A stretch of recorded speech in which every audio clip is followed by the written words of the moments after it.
I'm Rebecca. This is Rapacious Reads. And today, a cheers to Victober, the greatest month of the year.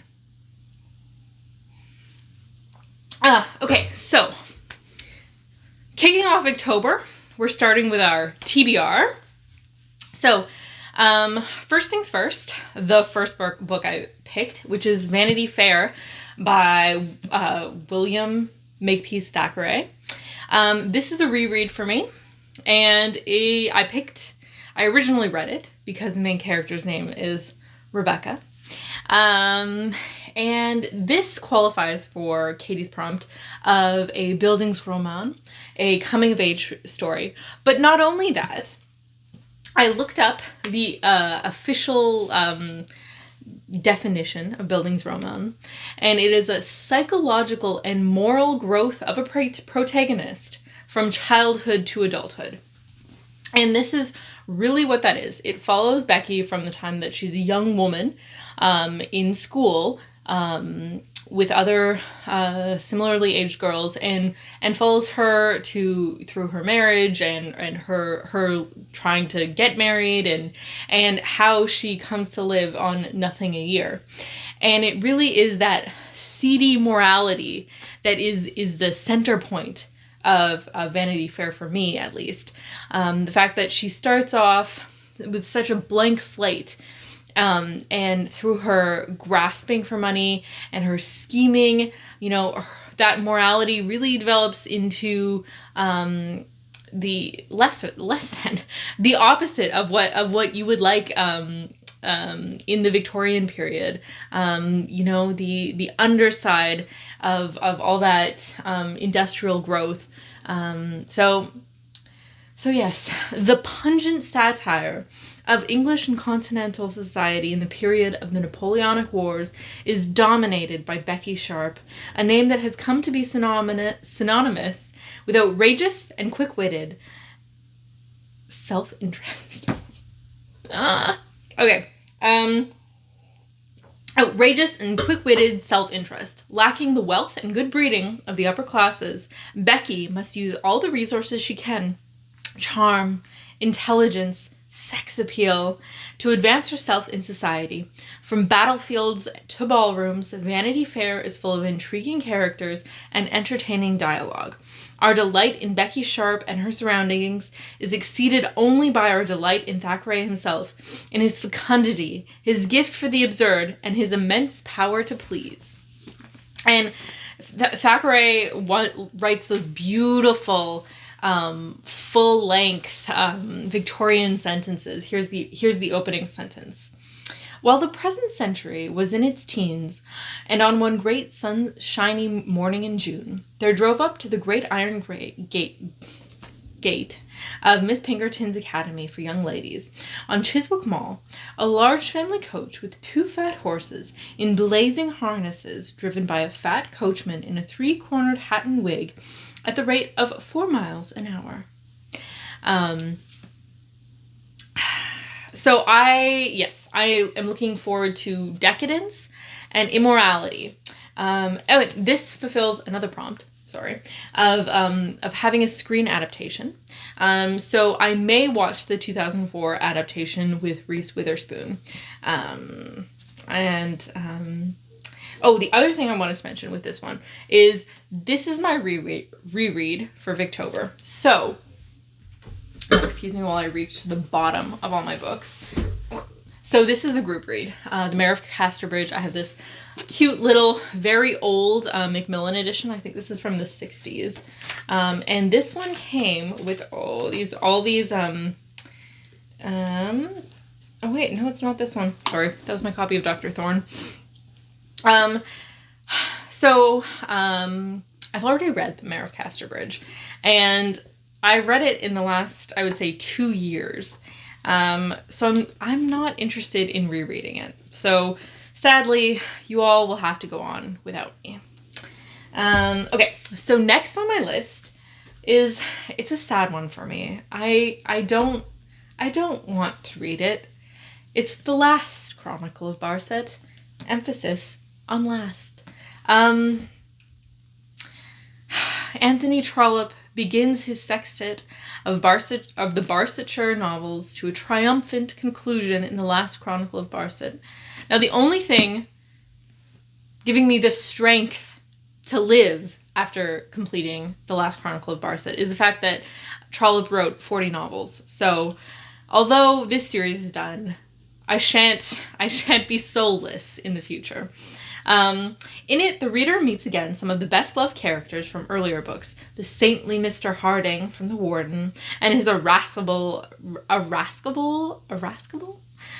never said that out loud, son-in-law, Archdeacon Grantley, Johnny Eames, and Lily Dale. So if you'll remember at the Small House of Allington, unlike, spoilers, by the way, spoilers, unlike most I would say books of the period, Lily Dale did not have a happy ending, being carried off into the sunset. So will Lily and Johnny get together? Who knows? Bishop Prudy's appalling wife and the tortured Josiah Crawley.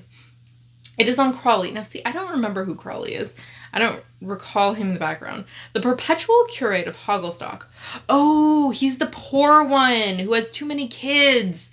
Oh, and I think he's been given opportunities in the past to like make more money, but he's too proud to accept help that the plot centers, and his terrible dilemma when he's accused of embezzlement.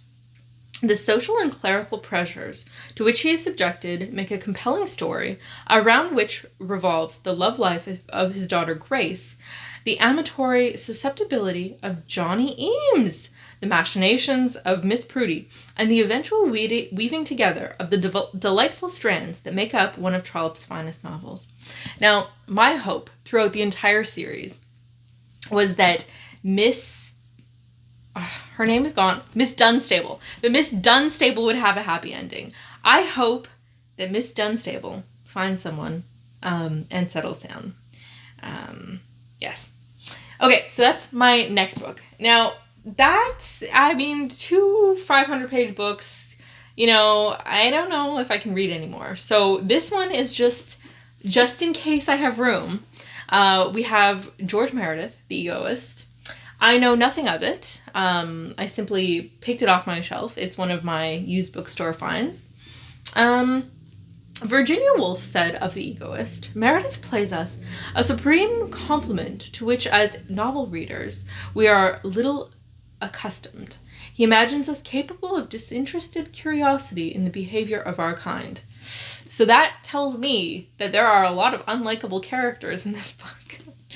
In this, the most dazzling intellectual of all his novels, Meredith tries to illuminate the pretensions of the most powerful class within the very citadel of security which its members have built.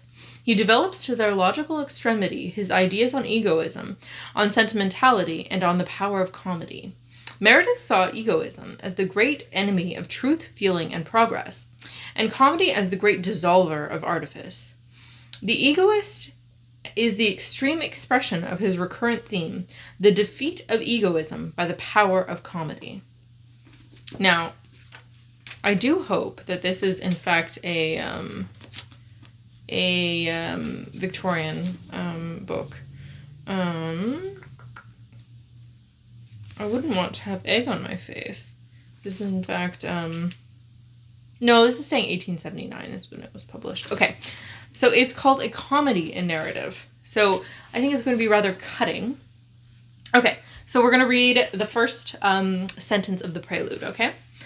Comedy is a game played to throw reflections upon the social life, and it deals with human nature in the drawing room of civilized men and women, where we have no dust of the struggling outer world, no mire, no violent crashes, to make the correctness of the representation convincing.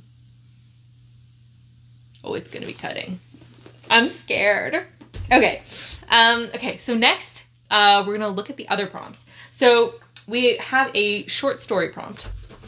And I have 2 possible collections to pick from. So I have these lovely leather-bound books, which I rescued from my Valley Village, which was closing. So yes, I bought all the leather-bound books.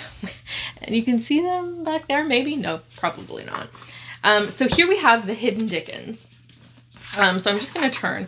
I haven't picked which short stories I'm going to read. And, of course, I dropped the notepad. I don't have a piece of literature that fulfills Kate's prompt of having representation of chronic illness or disability. So I'm hoping that somewhere in the short stories of Dickens that I will find representation. So we've got the streets morning, the streets night, the last cab driver and the first omnibus cad, gin shops, the pawnbroker shop. Like, surely there will be something in here. Making a night of it, the boarding house, the story of the goblins who stole a sexton. Dombey and Son is also in here. That's why it's so large. And then our honorable friend Tramps. Tramps could have disability representation. Yes. So many options, and I know nothing about them. So I guess I'll read the foreword to decide what I'm reading. Now, if I'm not in the mood for Dickens, which, who's not in the mood for Dickens? My other collection here is Oscar Wilde. Now, this one could be the short stories, but also we have the poems of Oscar Wilde. So, one of the things I wanted to do actually this month was I've been reading, reading how to read books quite frequently. And the last one I read was The Pleasure of Reading in an Age of Distraction by Alan Jacobs. And I think there was an idea in there about reading a poem every day. So I was thinking that I would read the same poem every day in Victober and see what kind of meaning we can cull out of it. Because a poem can't be apprehended in one reading, was Alan Jacobs' premise. So I'm thinking I'm going to read the same poem over and over again in Victober, and it'll be a cool little experiment. So yes, Oscar Wilde. What does he have to offer? House of Pomegranates, The Happy Prince and Other Tales. He's got the plays. We're not interested in a play this time. Poems, Ravenna. Oh my gosh, maybe I'll read a poem of his because, yeah. He's got Vita Nuova, which is, La Vita Nuova was a book of Dante's about his Beatrice. He wrote some poems, and it was Juvenilia, and it had a lot of explanation of the sonnets he was writing. I wonder if Vita Nuova is related to that at all. So I was flipping through this on my lunch break. He had quite a bit of, classics references. He's got Phaedra by the Arno, Portia, so maybe I want to read his poetry. Okay, but my real plan for poetry, I've got Harold Bloom's Best Poems of the English Language, and that's simply because it has the poem I wanted to read. I was thinking of reading as my poem every single day over and over again. Now, I don't know if this has enough substance to it. Maybe I'll have to go with an Oscar Wilde poem. I was planning on reading Robert Browning's My Last Duchess. And I picked that because the poem that I studied in high school was Porphyria's Lover by Robert Browning. So I'm familiar with his style and that sort of thing. And then My Last Duchess came across my desk in the last couple of weeks. It's about a Medici. So the history behind it is kind of interesting. I'll have to read exactly which Medici it's about. I think it's about a young one who is married, quite young, and murdered by her husband. So what do you guys think? Should I read My Last Duchess or a particular Oscar Wilde poem daily for the 31 days of Victober? Yeah. So now that I've seen my pile of books, I'm thinking, maybe I can fit a third, fourth, fifth novel in, because I don't want to read anything but Victorian literature this month. So, it's the best time of the year. We all admit it. Okay, Well, I'll see you in my next Victober video. Bye, guys.